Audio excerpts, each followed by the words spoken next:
Doudou Montiri est au micro, Moron Djambé à la réalisation. Là, je vois deux exploitants à la télé. Donc, Bruno Nzinga et Demersi Kifou. Deux exploitants à la radio. Iben Kanyama et notre très cher Junior Kassanda. Donc, 4 exploitants pour une émission. Et la réalisation assurée par Moron Djambé. Donc, le travail sera fait comme il faut. Donc, vous aurez vraiment un travail de qualité parce que l'équipe est au grand complet. Merci beaucoup à Jacques Rondingabazou à la régie d'antenne. Et j'ose croire que notre très cher Pamela Ladj, et ma très chère Pamela Ladj, notre cancer depuis Paris, en train de nous suivre avec son mari, Monsieur Raoul, depuis Paris. Coup de chapeau et confinez-vous comme il faut, hein, parce qu'il faut nécessairement éviter cette contamination. Nous n'oublions pas aussi maman Marie-Josée Mafouta depuis la Belgique et Freddy Montiri depuis les États-Unis. Donc respectez les règles, les gestes barrières pour ne pas être contaminé. Alors nous allons tout au long de cette émission d'abord recevoir un homme de Dieu, un artiste. Il est aussi en même temps prophète. Israël Papi, bonjour. Bonjour Papa Doudou. Vous allez bien? Très bien, en forme. Prophète Papi Israël Azoya, régulièrement l'émission Papa Doudou Montiri, Ezani Nderini. À titre de rappel, Ezan la seule Nzambe, Banga Corona, on a non, franchement. Nous avons Monica Souki a yé l'émission, Abimba comme contaminé. Donc, Baïke, attaque autour désinfecté, le micro, Mingi Penza, Baïko Banga. Non. Au bazar, actif. N'habitez, hein? Question de Batunigango. Ça, on a Moussou Bazoyate, au Bambela Rapenzam. Papa Doudou, il doit être bossé d'abord, on a pris son beauté. Oui. Et puis, on a pris son beauté, on a pris son beauté, on a pris son beauté. On a besoin de Dieu, on a poto, tout comme on a Kishasa. On a pris son beauté, on a pris son beauté.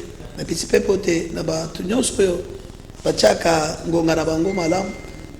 pris son beauté, chaque fois que kaka na mutuno tuni kuyana nga mikolo nyonso kati lesika o Papa Doudou ilo ba liboso d'abord bolingo nan ona kuti bolingo na kuti pa na yo kati na esika o et à part bolingo wana lisusu na zolo batusho que tant o ya confinement tant ya coronavirus nde temps zamba pisa nga mission pour na salela e donc zamba pisa ki mission na temps ya coronavirus pour o salela e donc nzambe za makambo na ndenge na ye bonzambe eza maele na biso nde bozo ba et pas nzambe bozo ba nzambe maele pas bato na éviter quand la temps coronavirus et bato bali confiné et église ezalité nde nzambe apesi mission na ndenge ni kasi ndenge bato balandi binga déjà na ba mission ebele na yo expliquer déjà makambo ezaka toujours rappel pour na bato ba na biso na bamboka mususu pour na boss lutumba kuna na chez les boss qui mwenza.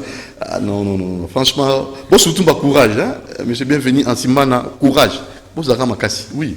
Dans la banane loba pona à titre de rappel ndengo lobi mission zamba pesi ngai atanga mo pe na koikokoka yango te eza facilité talaka na moment ya pasi moment ya ba bitumba makasi bizamba le bien na yo bima kende chaîne otea nazo rappeler que na loba ki bien natikala ko yemba te ma première fois de chanter ezaka nzembo corona on a aimé les amis pour corona na mboka Congo et détruire te mboka na biso et puis pe zamba telebisinga pona te bana na Nzambe balongola kobanga balongola kolenga beba ke coronavirus eza maladie ya muke liboso na Nzambe pe maladie wana elikite maîtrise à Christ ya ndo zomona comme preuve ya Nzamba tindi ngai ne omoni nzembo yango esimbi partout bakomi koluka yango partout bakomi ko bengisa biso na ba émission yango zomona vraiment que c'est ça. Donc nzamba ponyo kaka na tango ya coronavirus yo po na contribution na yo. Papa Doudou musala Nzambe akozala te abenga biso kaza na mission te. Ozomona pe makoki akobikisa coronavirus ozana ngo na losambo. Makoki ya kobikisa coronavirus. Ozana ngo pe onction. Pesamela biso nyonso ba Kristo. Depuis Bandemeli Yesu depuis Golgotha. Depuis qui c'est comme Seigneur aussi. Ezaka nga na zana ngonga moko te yo pe ozana yango kati na Yesu maman zolanda ngaza nango kati na Yesu. Kaka mwa boyembe ça. Papa zolanda kati na Yesu. Cela veut dire que la Bible zoloba boye na Marc 16:17. Voici les miracles qui accompagneront ceux qui auront cru. La Bible dit à mon nom ils chasseront les démons. Ils imposeront les mains aux malades et les malades seront guéris. Oui. Est-ce que je comprends? Les malades seront guéris. Ça c'est la parole du Seigneur. Oui. Seront guéris. Ils imposeront les mains aux malades et les malades seront guéris. Maladie wana papa. Et le bi ezangi kotanga corona te. Maladie nyonso sida, corona, Ebola. Tu comprends? Ezanga coronavirus te. Ya wana zoloba ke makoki wana papa dodo mutuno kitoko. Epesameli mo Kristo nyonso. Ya wana zomona biso ba mususu ndebo tona biso tona me ba de mususu baza confiné. Yo za confiné te. Olibi olobelika moko awa. Ya kete ata tout défecté micro mais bato bazobanga. Siko to banga maladie pourquoi? Parce que biso moko nzama biso pouvoir. Et puis Bible zolo ba boko tambola bikolo ya banyoka, puis likolo ya ba scorpion. Nyoka ngo azala ka Satan. Na kati ya Apocalypse tu paso benga na kombo ya serpent ancien. Siko za malito tambola likolo ya serpent ancien wa mutu ya kala. Mais biso to tambola likolo na yekati na Yesu. Tampe to tambola likolo na ye. Ya wana biso pe révélation ne Bible zolo ba ke talon ya mwasi ko nyata nyoka wana. Mwasi ngo za église. Est-ce que papa révélation papa? Moi ça dans l'église. Très bien. Si l'église ça la force du colo ya maladie. Même l'église yango siko ezako sambela te. À part de dou message église, je crois ba konzina ngai basi ba yoki otulubaki. Omani mukolo balobaka mingi te. Ata papa na ndako siko sona papa loko oko forcer papa te. Pour ça papa wa botaki yo. Ba konzina biso mboka basi ba yoki nyonso sengaki. Ozomo siko ba ko pe bazo analyser. Kuna to kompene langa. Ilanga pe malili wana zuzu.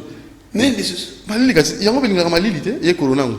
Ah oui, ça c'est au moment où sa confusion te na batu ya science, na biso batu ba chrétien. Pour na chrétien ilanga to ilanga te.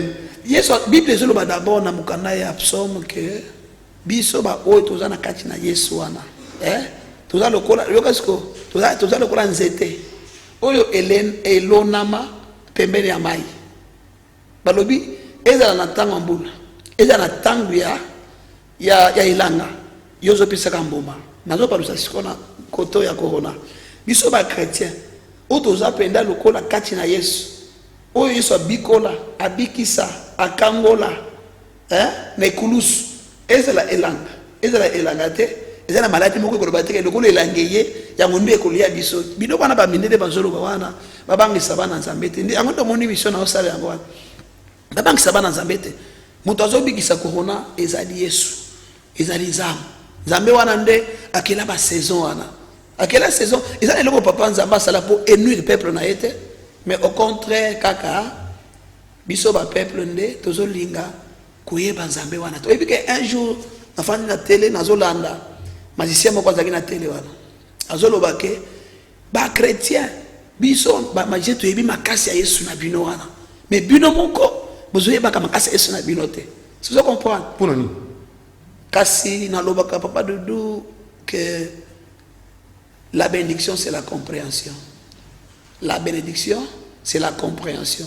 Ndenge moko pe lobiko ou bien kobika na coronavirus c'est la compréhension. Ce qui vous comprendre que na ilanga nde yaka makasi. Akoye pa na yote. Ce qu'on a comprendre que ezala ilanga te corona zaka makasi te. Et pas na akoleka te. Maintenant c'est ça la foi. On doit vivre par la foi et non pas par les ondits des gens. Corona ngo zo biso batu basali ba test wana tili lo bakoki ko bimiseli biso kisite ba okanga monoko te. Voilà. Alors yango yaki na contribution na yo moko oyo embaki et batu bako lemba ko kango te pour ils ont ba message belé mais mon keka yo bimisi mingi zo bimisa na ba émission ceux qui penza moto ya mbio ala ko yebisa yo ko pousser bimisa maloba na belé. Aux albums aux ali ko bongisa on peut ça qui titre l'autre fois on va rappeler ba o bazo lando na oyo. Il avait parlé sur le remède. Remède sur le plan politique, remède sur le plan religieux, remède sur le plan familial, remède sur quel plan? Makamonios, ils ont la solution dans l'Oembo, album Oromimsa. Quand on parle du remède, cela veut dire que tout si to suki, tout si to commune asuka, tout si to zangi solution, il faut, ils ont le connaître qu'on kimela quelque part, hein? Et kimelo nabiso, ils ont Yesu Masia. Ils ont des nzambe. Ils ont cadré quand on a baptême, on a pesaka un retour à l'éternel. Mettre Dieu dans les événements. On a baptême, on a pasteur Israël Papi Tumba. Mettre Dieu dans les événements. Même déjà Nabiso Jean-Jacques Mamba, Azouan Nabiso, na Sultani, qu'on a en résidence surveillée.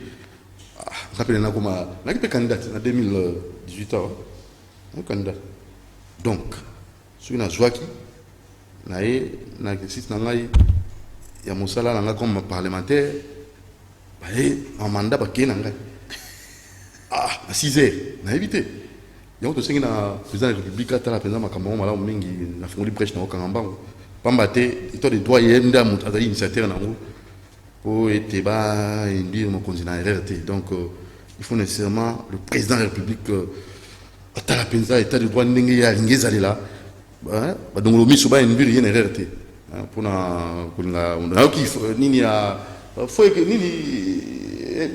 c'est que ni oh ya sali pétition et salamaki moto so asaki sinati na yete ba chena ya chelie tout ça mais motongo ba to ba ikela ba yebiki ya chakiang mais motongo ya wanga on a évité justice soit faite espérons que makama so ngole kana kimia to sengi na DG Jacques Mamba isika zali azala kaka na makasi pambate nzela oya poni zali kolobela peuple et alembate azala kaka makasi na mama na bana na bisika bali ko kolanda biso bazala kaka na makasi pambate nzela ya vérité nzela ya facilité na moto alingi vérité il faut pika alors tokena to kango mbo wana mokoza mboka pesa ki mboka na nzambe isaka ko esengo omona kopesa mboka na nzambe mais tant kopesa mboka na nzambe il faut nécessairement pe kolanda ba principe oyo nzambe alingaka pona mboka matin na zote mikolo na Facebook nanga direct yango wana je passe sur les institutions divines. Marc 1, les principes de Dieu. C'est les principes de Dieu, entre autres, ils sont basés sur l'autel. Il n'y a pas de pluie sans autel. Il n'y a pas d'autel sans offrande. Et quel type d'offrande? Une offrande de valeur. D'abord, quand on a fait cette offrande-là, c'est déjà offrir le pays à Dieu. Dieu est très content. Si Manayango, il y a une pluie qui doit tomber. Quand on parle de la pluie scientifiquement, ils ont boule à matanga, ils ont matanikolo, mais quand on parle de la pluie, souvent de la bénédiction, ils allient vraiment que Dieu bénit les pays. En Exode 23, 25, si je ne me trompe pas, Bible est sur le banni. Vous me servirez. Et moi, je ferai quoi? Je vous guérirai. Hein? Vous me servirez et moi, je guérirai votre nation de maladies. C'est ce qu'on comprend. Déjà, quand on a beaucoup de Zambé, ezali kozwa bokano, kozwa décision pe engagement, ya kondima kosale la Zambé. Zambé sko lugo to spécie mboka et que tondimi parce que et le Mozamboka sala papa Doudou ezo compter ma casse. Ezo compter ma casse muto ko longola yango azate. Parce que c'est c'est qui ndana mboko Nzambe. Yango mona zo ibiso que jugement ya Nzambe na Congo déjà ezali. Ils ont un Dieu est au contrôle. Makambutu oyo ezo salema na mboka ya malamu na ya mabe. Batutu o bazo salela batu na mboka mabe na bolam. Dieu est au contrôle. Très bien. Alors on va faire quoi? Tout tika tango na ba yiki balanda lo imboyo et to pesi mbote mingi na son excellence Florent Chiba depuis Brazzaville. Son excellence Florent Chiba motomoro très social. Alita Chamala. To pesi mbote et si vous alliez Alita Chamala. Il n'est pas trop social. Donc, comme on a tangi za rami balé, pour tanga yo za social, na tango yo pour na bateau ba yiki bana problème. Alors justice ça musa nango ka o bato landa biso pe na bato ba pamba na mboka o après parce de confinement kana mingi te zoyat. Oui. Parce déjà bazo traité coup de chapeau na ba konzi to sambela pona bango. Je sais bien que kana mingi te après le confinement papa Doudou au produit ça va te belé. Oui. Nazana posa to louer nzambe to tato la nzambe dans tous les 24 communes. Donc 24 communes où lingo beta concert. Nazo beta. On beta concert dans 24 communes après des confinements. Mais na banze moni ka corona pour corona c'est si. To bika déjà. Si to biki, ou na sango kimimbango, c'est la joie, c'est la fête. Corona na Congo, pas question. Si vous beta la bango banzembo ni. Papa Love azo seka yo bisika fan. Papa Love, la personne bote frère Love. Maestro. Na bi album comme no remède, nga na bika nzembo moko corona. Ma contribution. Na beta ko faut passer à capé, na ba à capé la msusu. Ah oui, ça c'est bien, pour que madame Balé. Et Misat. Oh molukia makambo. Mais on doit bien faire love, hein? Papa Love, il y a quand là compte à il y a quand le pour moi le test. Il y a quand on peut ta concert, on peut la mission Zembo. Faut que Motakoya a coupé sa à pas de dans le Luka ma bonzana na concert, mais quand même Mayo capé makambo malamu. Donc Moron Djambé frère love à Koti oui, frère love na Kitiawa. Bande ko ndenge mabete toza na artiste oyo ba yebi koyemba, o ba yebi kosala mosala. Alors tout le monde pensa Hermoto mettre bango à l'épreuve na ndenge mabete pour être bino tango ya na concert boye ba ke boya ko kumisa kolo na ba artiste musicien o ba yebi koyemba. O ba za penza na o nzambe loko nzambe kati na bango.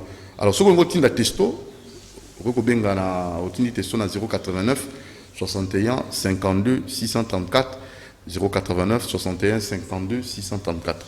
Alors malobombo kabino Moron Djambé et ça avant il y a 24 communes au tourné frère papi Israël Rosala après des confinements bah Robert en a 24 communes alors avant goût il y a ta Denzembo to 3 na frère Love tout le monde qui fait un clip tout quand on ngo même abisso alika qui peut quand même na présenter Love azamon na nga église pe nazo talisa quand même liboso moni so izamba to tombola yo oui kobosa na te bato pe bazo tombola yo très bien bato pe nza bazo utiliser pour bazala bazala ba ndena zalia wa ba Moron Djambé za ba Bruno Nzinga za ba comment na kata zembo wana na bise na imbakité surtout na musique vocale et musique wandenga boss via ngakaba libanga wandenga boss musique instrumentale en tout cas pour l'homme dire sali arrangement Charles Nyonso ndenga zawa.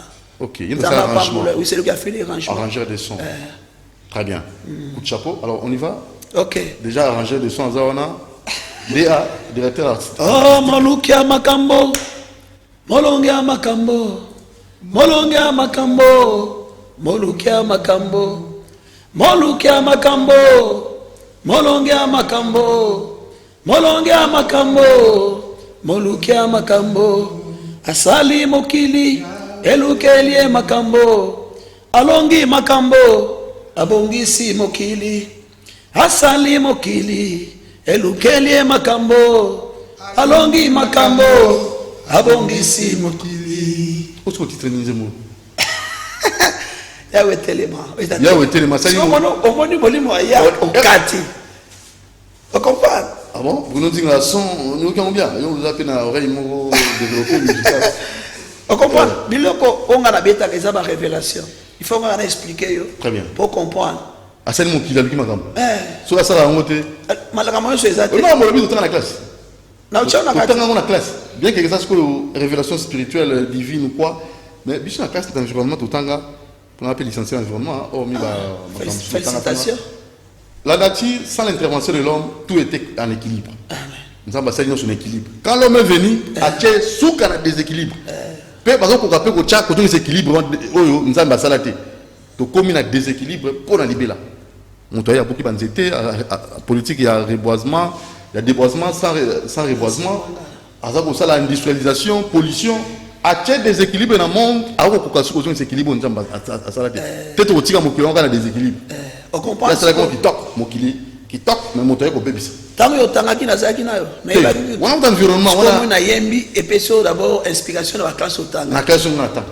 Oh molukia makambo. Molukia makambo. Molongia makambo. Molongia makambo. Molongia makambo. Molongia makambo. Molukia makambo. Aluki makambo. Asali mokili. Asali. Elukelie makambo. Oh yes. Alongi makambo. Abongisi mokili. Oya simbanga. Oya simbanga. oya simbanga makoki kobotolanga te. Oya simbanga, oya simbanga, oya simbanga makoki kobotolanga te. Oya simba, asimba dudu oya simbanga. Oya simbanga makoki kobotolanga te. Asimba mboka Kongo. Oya simbanga, Félix Antoine Tshisekedi. Oya simbanga, aportise nyonso makoki kobotolanga. Oya simba mbongo na yo, simba yango.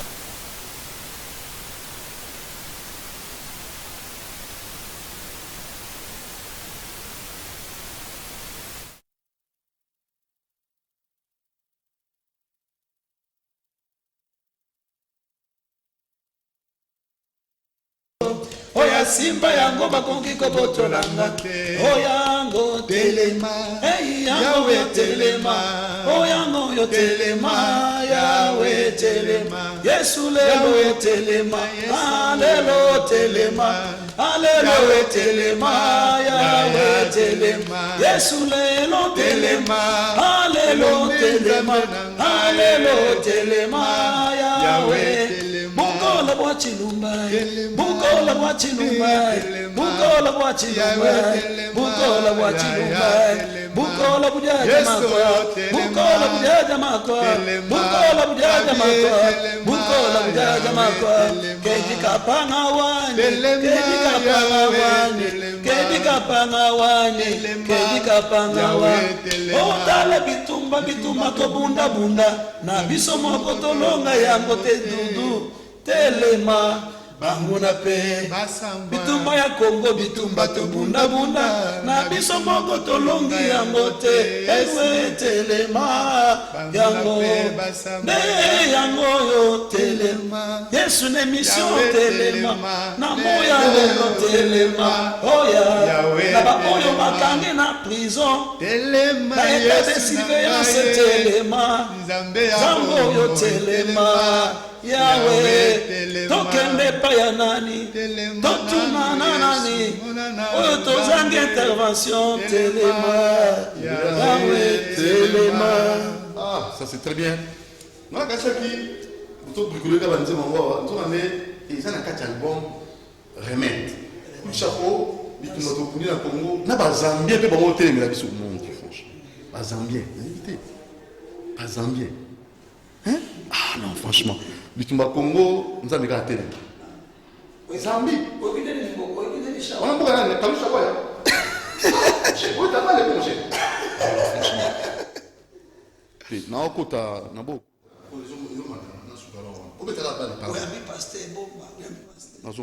Donc, nous avons battu les mains à Bitumba Congo. Ogis Kondenini. Zembo. Mais non, ils ont un kati, ils ont forcé. Il faut ainsi, ils ont pas pessi. Pas tant ça, et t'as pas continué à boka, battre les bisanzam. So ils ont battu les na Congo, papa Doudou. Ah, Congo ça passe. Pas pas problème, na c'est l'émission Lomina Wemsa TV. Ba tozo sala ba appel, ba zobenga. Papa mo zobenga ngana tonga le papa na kyo lobi. Naza aveugle. Avec les mananga c'est déjà un mois. Naza zana mutute oya ko zwanga ke akomisa isika yozali. Sikonga naza nani soki zamba telemite papa o ba o bazo za na mama o bazana ya kolia te bazana ya komela te ba confinement o ba na ko kende zandu na vidi wana bake kuteka kaka moi eloko moko na kwempo alia mais moi bazo lia ndengene confinement peut se continuer. Nzambe soka telemite na likambo ya mama ozolanda ngai. Nzambe soka telemite kamba papa ozolanda ngai. Dudu ndengo fandi wana na mutema na yo soka bazwi mutu na yo bapesi ngai. Na koboya yango po makambo oyo ozana ngo charge kango te. Soka bazwi mutuna nga bakati bapesi yo koboya mutu na nga. Qui n'a pas de problème?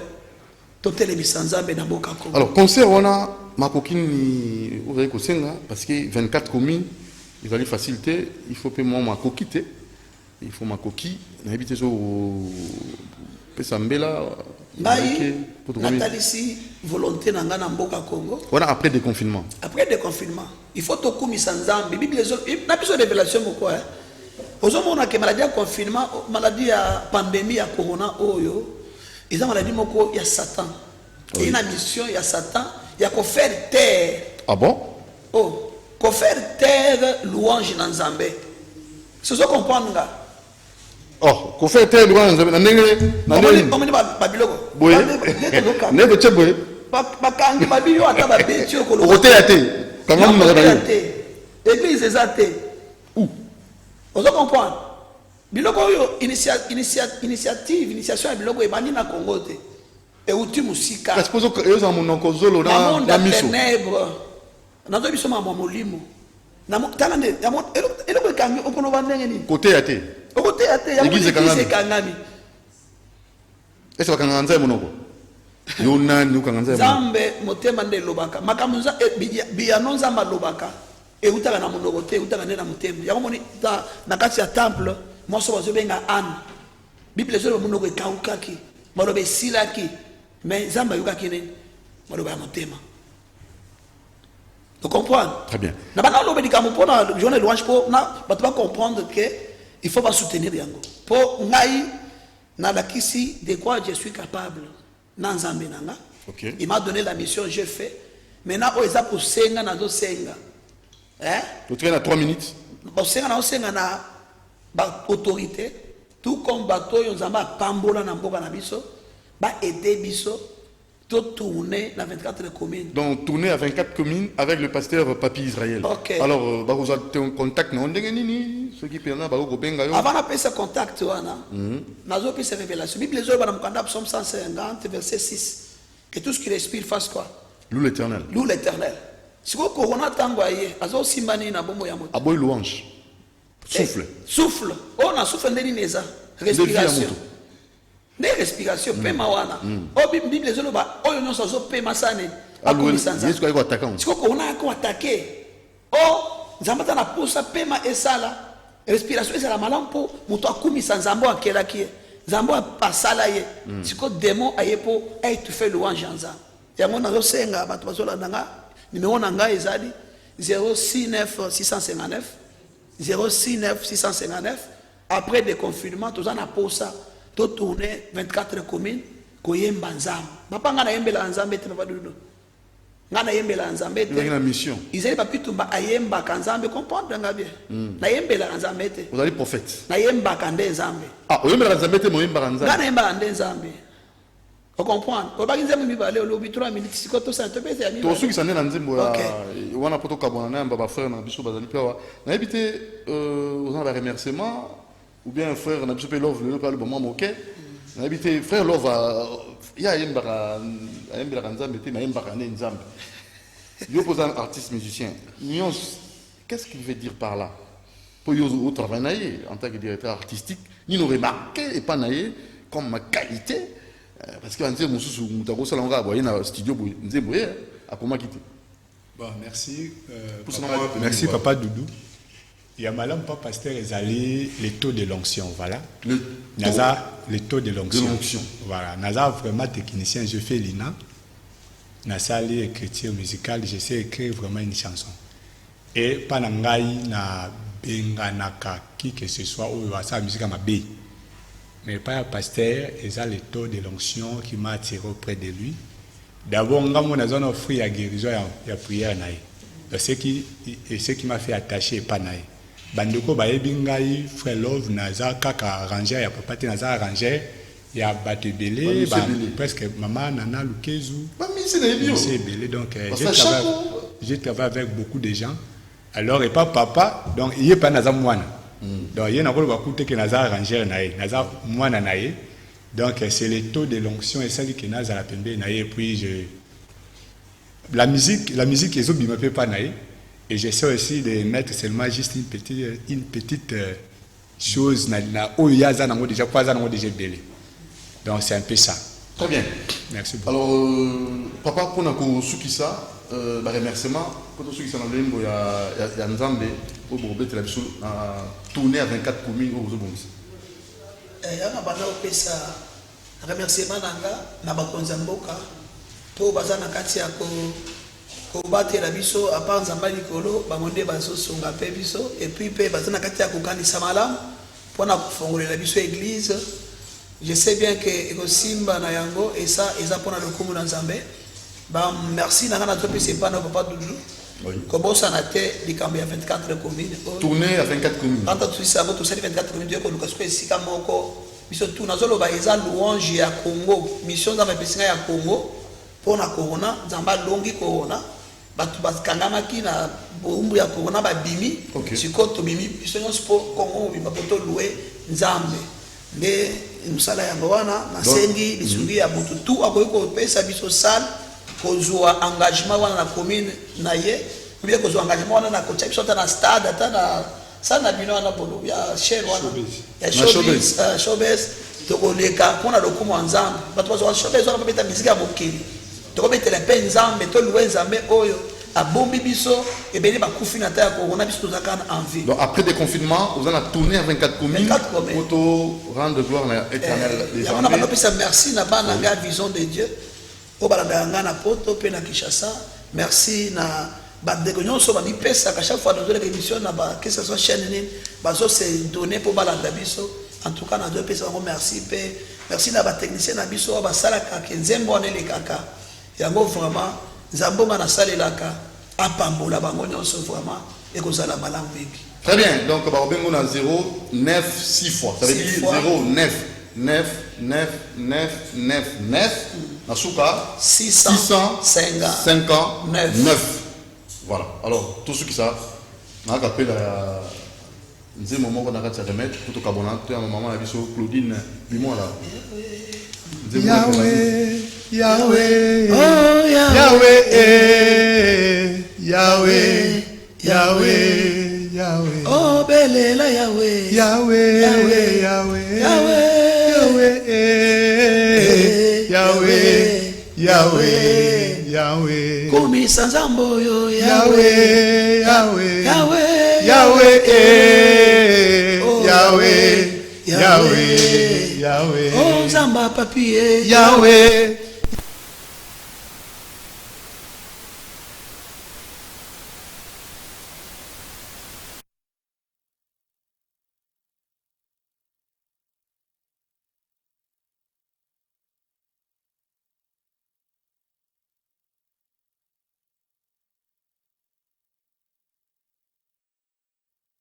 Oh nanu na yembite papa nanga na koyemba ngai nanu na bondelite kolo nanga na kobondela oh Yahweh Yahweh oh nanu na te ite Yahweh nanga na koteya oh nanu na yembite papa nanga oh na koyemba anu na bondelite kolo nanga na kobondela oh Yahweh Yahweh pesa makasi oh Zamboyo oh pesanga makasi Yahweh pesa makasi makasi nateya Yahweh nanga pesanga makasi. Merci beaucoup, pasteur Papi Israël. Merci, prophète, ma contribution. Merci, frère Love. Rendez-vous après le déconfinement, tournée à 24 communes. Bobenguié, dans le numéro APC 069, donc 99999 659 pour nous soutenir. Avec ta concert, un tour du côté de la régie pour toi, et pour continuer tranche pour votre plaisir. Et à vous, mon cher Nicole.